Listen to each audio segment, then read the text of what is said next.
Assalamualaikum. So today is the last lecture of the chapter number 6 enzymes.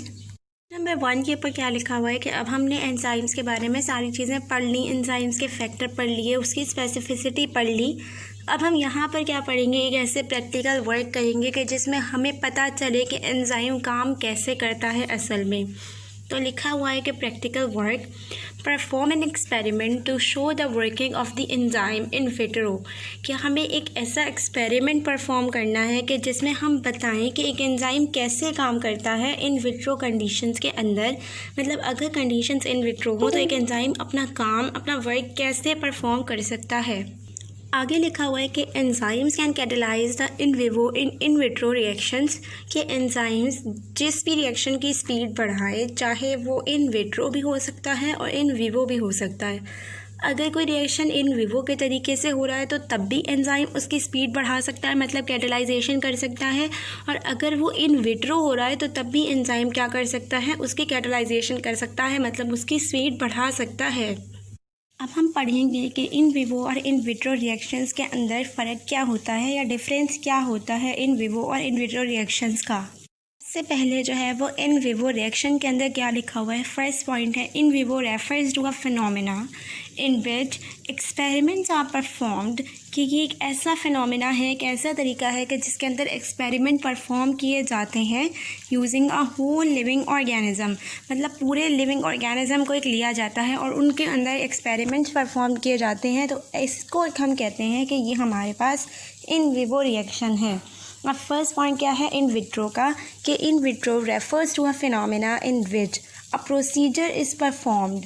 ये क्या कह रहे हैं कि इन विट्रो रिएक्शन एक ऐसा रिएक्शन होता है कि जिसके अंदर कोई भी प्रोसीजर, मतलब एक्सपेरिमेंट परफॉर्म किया जाता है इन अ कंट्रोल्ड एनवायरनमेंट के अंदर। आउटसाइड द लिविंग ऑर्गेनिज्म, मतलब लिविंग ऑर्गेनिज्म की बॉडी के बाहर अगर कोई एक्सपेरिमेंट परफॉर्म किया जा रहा है, लेकिन कंट्रोल्ड एनवायरनमेंट के अंदर, मतलब हमने उसका टेम्परेचर वगैरह कंट्रोल किया हुआ है, तो उसको हम कहेंगे कि ये हमारे पास इन विट्रो रिएक्शन है।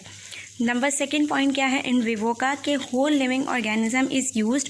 पूरी एक लिविंग बॉडी, पूरा ऑर्गेनिज्म जो है वो यूज़ किया जाता है इन विवो रिएक्शन के अंदर।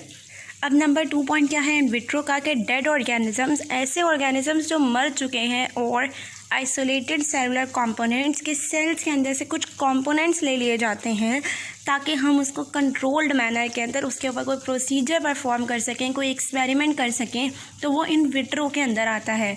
अब थर्ड पॉइंट क्या है कि परफॉर्म्ड अंडर फिजियोलॉजिकल कंडीशंस। मतलब अगर हम पूरी लिविंग बॉडी ले रहे हैं और उसी के अंदर कोई एक्सपेरिमेंट परफॉर्म हो रहा है तो वो फिजियोलॉजिकल कंडीशंस के अंदर आएगा, कि जो नेचर ने बना दी कंडीशन एक लिविंग बॉडी की, उसके अंदर अगर एक्सपेरिमेंट परफॉर्म हो रहा है तो वो इन विवो रिएक्शन है। अब नंबर थर्ड पॉइंट क्या है इन विट्रो का, कि performed under a controlled laboratory conditions. क्योंकि ये किसी सेलुलर कंपोनेंट के ऊपर किया जाता है या किसी पार्ट के ऊपर किया जाता है, डेड ऑर्गेनिजम्स के ऊपर किया जाता है, तो ये लेबॉर्ट्री के अंदर परफॉर्म हो सकता है। ये असल में कंट्रोल्ड लेबॉर्ट्री कंडीशंस, मतलब जहाँ पर प्रेशर भी आइडेंटिफाइड है, टेम्परेचर आइडेंटिफाइड है, इसके अलावा लिविंग ऑर्गेनिजम्स जो हैं वो उसके कुछ कंपोनेंट्स यूज़ हो रहे हैं, सेलुलर कंपोनेंट्स आइसोलेट किए जाते हैं। तो ऐसे प्रोसेस जो कि कंट्रोल्ड मैनर के अंदर परफॉर्म हो रहे हों और वो लेबॉर्ट्री कंडीशंस के अंदर हैं, तो उनको हम कहेंगे कि ये असल में इन विट्रो है। इसके बाद नंबर फोर्थ पॉइंट क्या है कि in vivo reactions are more time consuming. क्योंकि पूरी बॉडी एक लिविंग बॉडी इन्वॉल्व है, इसलिए हम ये कह रहे हैं कि जो इन विवो रिएक्शंस हैं उनके अंदर ज़्यादा टाइम कंज्यूम होता है, वो ज़्यादा टाइम लेते हैं वो अपने एंड तक जाने के लिए, मतलब पूरा प्रोसीजर जो है वो कंप्लीट होने तक ज़्यादा टाइम जो है वो कंज्यूम होता है। अगर हम इन विट्रो का नंबर फोर्थ पॉइंट देखें तो लेस टाइम कंज्यूमिंग, मतलब अगर हम इन विट्रो को इन विवो से कंपेयर कर रहे हैं तो हम क्या कहेंगे कि जो इन विट्रो हैं वो as compare to in vivo less time consuming होते हैं, टाइम कम कंज्यूम होता है उसके अंदर। अब हम आ जाएंगे पेज नंबर 2 के ऊपर, जिसके ऊपर लिखा हुआ है we can design an experiment. हम एक एक्सपेरिमेंट को अपने मुताबिक डिज़ाइन कर सकते हैं टू ऑब्ज़र्व, ताकि हम ऑब्ज़र्व कर सकें the in vitro enzyme activity, के इन विट्रो कंडीशंस के अंदर, मतलब लेबॉर्ट्री के अंदर किस तरीके से एक एंजाइम जो है वो अपनी एक्टिविटी को परफॉर्म करेगा या वर्क करेगा हम लोग इसके लिए एक एक्सपेरिमेंट को डिज़ाइन कर सकते हैं। For this purpose we will select the meat proteins. हम क्या कहेंगे, अगर हमने ऐसा ही इन विट्रो कंडीशन के अंदर कोई एक्सपेरिमेंट परफॉर्म करवाना है एंजाइम की एक्टिविटी को देखने के लिए कि वो कैसे काम कर रहा है, तो हमने कोई भी जो है मीट उसको सेलेक्ट कर लिया, उस मीट के प्रोटीन्स को एज सबस्ट्रेट, ठीक है, ताकि वो मॉलिक्यूल के जो मीट के प्रोटीन्स हैं वो असल में वो मॉलिक्यूल्स हैं कि जिसके ऊपर जाकर एक एंजाइम अपनी एक्टिविटी को परफॉर्म करेगा या फिर काम करेगा। And pepsin as the protein digesting enzyme, और जो प्रोटीन हमारे पास मीट के अंदर एज ए सबस्ट्रेट मौजूद है उनके ऊपर पेप्सिन जो है वो एंजाइम है वो अपनी एक्टिविटी को परफॉर्म करेगा, जिसका असल में पेप्सिन का काम क्या होता है कि प्रोटीन्स को जो है वो पहले पेप्टाइड्स के अंदर, अमाइनो एसिड्स के अंदर ब्रेक डाउन करवा देता है उसके बिल्डिंग ब्लॉक्स के अंदर, मतलब जो अमाइनो एसिड्स हैं वो मिलकर प्रोटीन बनाते हैं। तो जो पेप्सिन होगा वो असल में प्रोटीन को डाइजेस्ट करवाएगा अपने ऐसे कंपाउंड्स के अंदर कि जिससे मिलकर प्रोटीन बना था।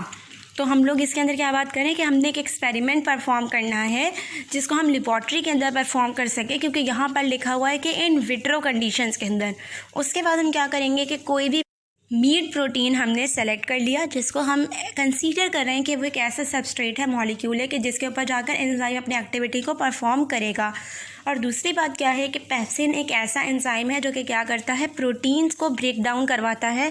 तो हमने एंजाइम के तौर पर पेप्सिन को सेलेक्ट कर लिया ताकि हमें पता चले कि एक एंजाइम जो है, जो पेप्सिन है, वो अपना वर्क परफॉर्म कर रहा है या फिर नहीं। अब इसके बाद लिखा हुआ है कि प्रॉब्लम, हमें क्या करना है असल में इसमें, can pepsin digest the proteins present in meat, क्या जो पेप्सिन है वो डाइजेस्ट कर सकेगा वो प्रोटीन्स जो कि किसी भी मीट के अंदर प्रेजेंट है, क्या पेप्सिन उन प्रोटीन्स को डाइजेस्ट कर सकता है या नहीं कर सकता। अब हम एक्सपेरिमेंट परफॉर्म कर कर ये पता करेंगे। लेकिन अब हमें जो है असल में अगर हम लोग अब की बात करें कि आजकल हमें कन्फर्म है कि असल में पेप्सिन ही वो एंजाइम है जो कि क्या करता है, प्रोटीन्स को डाइजेस्ट करता है। अब क्या है दूसरा पॉइंट, एपरेटस रिक्वायर्ड, हमें इसके लिए क्या क्या चीज़ें रिक्वायर्ड हैं, क्या क्या चीज़ें चाहिए। उनके अंदर सबसे पहले है मीट, दूसरी चीज़ है टेस्ट ट्यूब, तीसरी चीज़ है पेप्सिन का सॉल्यूशन, ठीक है, चौथी चीज़ हमें क्या चाहिए, HCl। अब HCl हमें क्यों चाहिए होता है, असल में HCl हमें चाहिए होता है, हमारा जो स्टमक है इसके अंदर असल में जो पेप्सिन है वो काम करता है प्रोटीन्स को डाइजेस्ट करने का। इसके अंदर जो पेप्सिन है वो सिक्रीट होता है एज पेप्सिनोजेन, पेप्सिनोजेन जो है वो सिक्रीट होता है। उसके बाद क्या होता है कि HCl की प्रेजेंस के अंदर, HCl एक ऐसा जो है वो कंपाउंड है जो कि हमारे स्टमक के अंदर सिक्रीट होता है, और ये क्या करता है, पेप्सिनोजेन जो कि इनएक्टिव फॉर्म होती है पेप्सिन की, उसको पेप्सिन के अंदर कन्वर्ट करता है ताकि पेप्सिन क्या करे कि ये प्रोटीन्स के ऊपर काम करे और उसको जो है वो डाइजेस्ट करवाने की एक्टिविटी को परफॉर्म कर सके। तो सबसे पहले हम इसके बाद हमें क्या चाहिए होता है, नंबर 5 बायोरेट रीएजेंट चाहिए होता है। ये रीएजेंट हमें क्यों चाहिए होता है, ताकि हम लोग ऑब्जर्व कर सकें जो भी हमारे पास रिज़ल्ट आ रहा है कि अगर या पेप्सिन जो है वो हमारे पास प्रेजेंट है या फिर नहीं है, या प्रोटीन्स जो है वो बच गया या नहीं बचा है। इसके बाद क्या है कि बैकग्राउंड इन्फॉर्मेशन, कि हम लोग ये एक्सपेरिमेंट किस बिहाफ पर परफॉर्म कर रहे हैं, हमारे पास क्या ऐसी इन्फॉर्मेशन है कि जिसके मुताबिक हम ये एक्सपेरिमेंट को परफॉर्म कर सकते हैं। नंबर 1 क्या है, in vitro means outside the living body. In vitro का क्या मतलब होता है कि एक्सपेरिमेंट जो है वो outside the living body perform हो रहा है, मतलब हम कोई सेलुलर कंपोनेंट ले रहे हैं, पूरी लिविंग बॉडी को नहीं ले रहे, और ये कि लिविंग सिस्टम जो है वो इसके अंदर इंक्लूडेड नहीं है, ये लिविंग सिस्टम के बाहर परफॉर्म हो रहा है experiment. Bio in vivo means inside the living body. जो इन विवो रिएक्शंस होते हैं उनका क्या मतलब होता है कि ये रिएक्शंस किसी भी लिविंग बॉडी, लिविंग सिस्टम के अंदर परफॉर्म हो रहे हैं। नंबर 2 पॉइंट पेज नंबर 3 के ऊपर लिखा हुआ है कि animal flesh meat contains a lot of proteins. जो एनिमल फ्लैश होता है यानी कि मीट, उसके अंदर जो है वो बहुत ज़्यादा प्रोटीन्स जो है वो प्रेजेंट होता है। नंबर 3 पॉइंट क्या है कि pepsin enzyme is produced in the stomach. जो पेप्सिन एंजाइम होता है वो असल में स्टमक के अंदर प्रोड्यूस होता है, ये हम पहले भी पढ़ चुके हैं। वो अपनी इनएक्टिव फॉर्म पेप्सिनोजेन के अंदर सिक्रीट होता है, और इसके बाद क्या होता है, it acts on the protein molecules and digest them into the peptides. जैसे हमें प्रोटीन के मॉलिक्यूल्स के ऊपर काम करता है और उनको डाइजेस्ट करवाता है पेप्टाइड्स के अंदर। असल में ये पूरी थ्योरी, फिनोमेना या सिनेरियो क्या होता है कि जब भी हमारे पास खाना जो है वो स्टमक के अंदर जाता है तो पेप्सिनोजन जो है वो इनएक्टिव फॉर्म होती है पेप्सिन की, वो सिक्रीट होती है। उसको एक्टिव करवाने के लिए HCl आता है जो कि असल में क्या है, एक एसिड है। ये क्या करता है कि पेप्सिनोजन जो कि इनएक्टिव फॉर्म है उसको एक्टिव फॉर्म के अंदर कन्वर्ट करता है। जैसे ही पेप्सिनोजन जो है वो पेप्सिन के अंदर कन्वर्ट होता है तो जो डाइजेशन का प्रोसेस है प्रोटीन्स की वो स्टार्ट हो जाता है, और प्रोटीन्स जो है वो पेप्टाइड्स के अंदर ब्रेक हो जाते हैं और उसके बाद आसानी से डाइजेस्ट होने के लिए आगे जो प्रोसेस है उसके अंदर प्रोसीड हो जाता है ये पूरा प्रोसीजर। के बाद जो है वो हेडिंग डली हुई है प्रोसीजर, कि हम कैसे इस एक्सपेरिमेंट को परफॉर्म करेंगे कि जिसके अंदर हमें ये बताना है कि जो पेप्सिन है वो डाइजेस्ट करता है उन प्रोटीन्स को जो हमारे पास मीट के अंदर प्रेजेंट थे। Number first point, take a small piece of meat. हमें किसी भी मीट का जो हमने सेलेक्ट किया है उसका कोई छोटा सा हिस्सा लेना है इन 2 टेस्ट ट्यूब्स, 2 अलग अलग टेस्ट ट्यूब्स के अंदर, and pour 15 ml of pepsin in one of them. हमें 15 ml पेप्सिन एक टेस्ट ट्यूब के अंदर डालना है and pour 15 ml of water in the second test tube. दूसरे टेस्ट ट्यूब के अंदर हमें 15 ml ऑफ वाटर डालना है फॉर द कंपैरिजन, ताकि हम दोनों को कंपेयर कर सकें कि क्या जो पेप्सिन है वो डाइजेस्ट कर रहा है किसी भी प्रोटीन को या फिर नहीं डाइजेस्ट कर रहा। तो हमने टोटल क्या किया, हमने 2 टेस्ट ट्यूब लिए, दोनों के अंदर थोड़ा थोड़ा मीट का हिस्सा डाल दिया जिसके अंदर हम कह रहे हैं कि प्रोटीन प्रेजेंट था। उसके बाद हमने क्या किया कि पहली टेस्ट ट्यूब के अंदर 15 ml जो है वो डाला हमने पेप्सिन, और दूसरे टेस्ट ट्यूब के अंदर हमने 15 ml वाटर डाला, ताकि हम कंपेयर कर सकें दोनों टेस्ट ट्यूब को कि आखिर किसके अंदर जो प्रोटीन है वो डाइजेस्ट हो रहा है। अब नंबर सेकेंड पॉइंट क्या है कि add 10 drops of HCl in both the test tube. हमने 10 ड्रॉप HCl डाले दोनों टेस्ट ट्यूब्स के अंदर, and place them at 37 degree centigrade in incubator. और हमने क्या किया, इसको 37 डिग्री सेंटीग्रेड पर इंक्यूबेट कर दिया। हम 37 डिग्री क्यों करें, क्योंकि जो हमारा ऑप्टिमम बॉडी टेम्परेचर है वो असल में 37 डिग्री सेंटीग्रेड होता है। इसके आगे अगर बढ़ता है बॉडी का टेम्परेचर तो उसको हम लोग फीवर के अंदर कंसीडर करते हैं। जो नॉर्मल टेम्परेचर है वो हमारे पास 37 डिग्री सेंटीग्रेड होता है। तो हम लोगों ने ऐसी कंडीशन प्रोवाइड करने के लिए कि जैसे बॉडी के अंदर जब प्रोटीन डाइजेस्ट होता है तो बॉडी का जो टेम्परेचर है वो तकरीबन 37 होता है, तो इसलिए हम इसको 37 डिग्री के ऊपर इंक्यूबेट कर रहे हैं।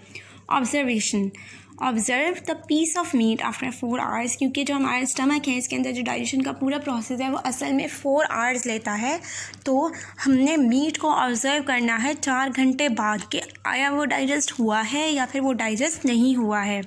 Perform the biuret test. Biuret test क्यों परफॉर्म करते हैं, क्योंकि ये वो स्पेसिफिक टेस्ट है जो कि प्रोटीन्स को चेक करने के लिए कि कहीं पर प्रोटीन प्रेजेंट है या फिर नहीं है, वो यही वाला टेस्ट जो है वो यूज़ होता है। तो हमने क्या करना है, 4 घंटे बाद ऑब्ज़र्व करना है उस मीट को जो कि प्रेजेंट था। इसके अंदर थोड़ा मीट प्रेजेंट था हमारे पास पेप्सिन के अंदर एक टेस्ट ट्यूब के अंदर, और दूसरी टेस्ट ट्यूब के अंदर क्या मौजूद था, पानी मौजूद था। हमने क्या करना है, बायोयूरिक टेस्ट परफॉर्म करना है to confirm the presence of proteins in both the test tube. दोनों टेस्ट ट्यूब के अंदर प्रोटीन प्रेजेंट है या फिर प्रोटीन प्रेजेंट नहीं है, इसको कंफर्म करने के लिए हमने बायोयूरिक टेस्ट करना है। इसके बाद results, the biuret test gives the negative results in the test tube in which the pepsin was added. जो बायोयूरिक टेस्ट है वो कब पॉजिटिव आता है, जब किसी चीज़ के अंदर प्रोटीन प्रेजेंट है। अगर प्रोटीन प्रेजेंट नहीं है तो बायोयूरिक टेस्ट क्या आएगा, नेगेटिव आएगा। तो ऐसी टेस्ट ट्यूब जिसके अंदर पेप्सिन प्रेजेंट था उसके अंदर वो पेप्सिन क्या करेगा, प्रोटीन को डाइजेस्ट कर लेगा, मतलब जो एक्स्ट्रा अमाउंट ऑफ प्रोटीन है वो प्रेजेंट नहीं होगा उस टेस्ट ट्यूब के अंदर जिसके अंदर पेप्सिन मौजूद था। क्योंकि जो पेप्सिन है वो असल में प्रोटीन को डाइजेस्ट करने का ही काम करता है, जिसकी वजह से अगर हम एक ऐसी टेस्ट ट्यूब के अंदर जिसके अंदर पेप्सिन प्रेजेंट था, क्योंकि उस पेप्सिन ने क्या किया, सारा प्रोटीन डाइजेस्ट कर लिया, तो उससे अंदर जो बायोयूरिक टेस्ट है वो क्या आएगा, नेगेटिव आएगा। It confirms that no proteins are present. ये क्या कन्फर्म करेगा कि जिस टेस्ट ट्यूब के अंदर हमने पेप्सिन डाला था उसके अंदर अब कोई भी प्रोटीन प्रेजेंट नहीं है, जिसकी वजह से ये नेगेटिव टेस्ट है। अब आगे क्या लिखा हुआ है, and all have been digested by the enzyme pepsin, कि जितना भी प्रोटीन जो था वो प्रेजेंट था उस टेस्ट ट्यूब के अंदर जिसके अंदर हमने पेप्सिन डाला, अब 4 घंटे बाद, क्योंकि वो पेप्सिन एंजाइम की एक्टिविटी क्या होती है कि वो उस प्रोटीन को डाइजेस्ट करने का काम करता है, तो जब इतना टाइम गुजर चुका कि वो प्रोटीन जो है वो डाइजेस्ट होने के पूरा एंड हो चुका डाइजेस्ट होकर, तो हम क्या करेंगे कि अब जब हम बायोरे टेस्ट परफॉर्म करेंगे तो जो प्रोटीन है जिसके अंदर पैप्सिन प्रेजेंट है जिस टेस्ट ट्यूब के अंदर, अब उसके अंदर क्योंकि प्रोटीन डाइजेस्ट हो चुका इसलिए बायोरे टेस्ट जो है वो नेगेटिव आएगा।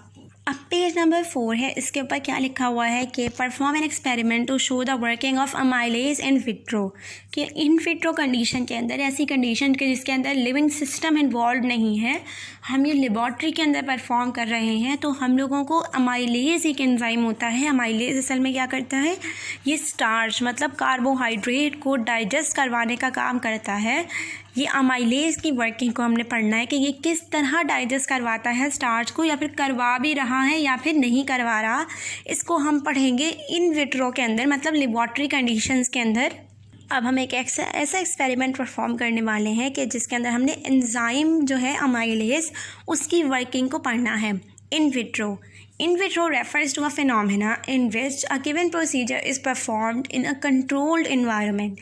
In vitro असल में एक ऐसा फिनोमेना होता है कि जिसके अंदर हम कोई भी एक्सपेरिमेंट परफॉर्म करते हैं लेकिन लिविंग बॉडी लिविंग सिस्टम के बाहर असल में परफॉर्म करते हैं इन अ कंट्रोल्ड एनवायरनमेंट के जिसके अंदर टेम्परेचर प्रेशर वगैरह कंट्रोल किए जा सकते हैं या कंट्रोल होते हैं आउटसाइड ऑफ अ लिविंग मतलब लिविंग बॉडी के बाहर। इसके अंदर हम डेड लिविंग ऑर्गेनिजम्स या फिर कुछ सेलुलर कंपोनेंट्स जो कि आइसोलेट किए हुए हों लिविंग बॉडी से वो भी यूज़ कर सकते हैं, लेकिन ये परफॉर्म होगा लिविंग बॉडी के बाहर। इसके बाद क्या लिखा हुआ है, amylase is an enzyme. Amylase असल में एक ऐसा एंजाइम होता है that catalyses the break down of, जो कि क्या कैटेलाइज करता है, स्पीड बढ़वाता है किसकी, break down of polysaccharide. Polysaccharide जो है उसका ब्रेक डाउन करवाता है starch to the disaccharide maltose. जो पॉलीसेकेराइड है स्टार्च असल में वो डाइसेकेराइड माल्टोज के अंदर ब्रेक डाउन हो जाता है by the action of the amylase. It is present in saliva, ये असल में स्लाइवा के अंदर प्रेजेंट होता है। स्लाइवा हमारे माउथ के अंदर प्रेजेंट है। Plant tissues and also in the seeds, plant tissues के अंदर भी मौजूद होता है और सीड्स के अंदर भी मौजूद होता है। इसके बाद क्या लिखा हुआ है, to observe the in vitro enzyme activity.